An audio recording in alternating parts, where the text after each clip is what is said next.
पल्लवी ठाण्यात राहणारी एक 35 वर्षांची स्त्री. लग्नाला 8 वर्ष झाली होती. अखेर अनेक वर्षांच्या प्रतीक्षेनंतर ती गर्भवती झाली. सगळ्यांना खूप आनंद झाला होता. पण काही आठवड्यांनंतर तपासणीदरम्यान डॉक्टरांनी सांगितलं, बाळाच्या हृदयाचे स्पंदन खूपच कमी आहेत.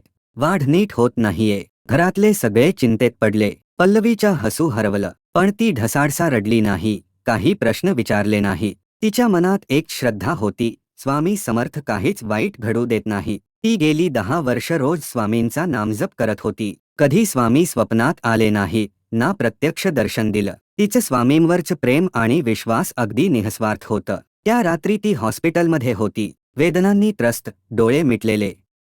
पण मनात स्वामींचं नाव. ती म्हणत होती, स्वामी, फक्त माझ्यासोबत राहा. तुमच्या उपस्थितीतच धैर्य मिळतं. आणि त्या क्षणी डोळे मिटले असतानाही एक तेज जाणवलं. स्वामी समर्थ. शांत चेहरा. डोक्यावर हात ठेवताना त्यांनी एक शब्दहीन बोलता आशीर्वाद दिला. त्या एका क्षणानं पल्लवीच्या मनात ताकद भरली. दुसऱ्या दिवशी डॉक्टरांनी सांगितलं, बाळ फार नाजूक आहे. काळजीचं कारण आहे.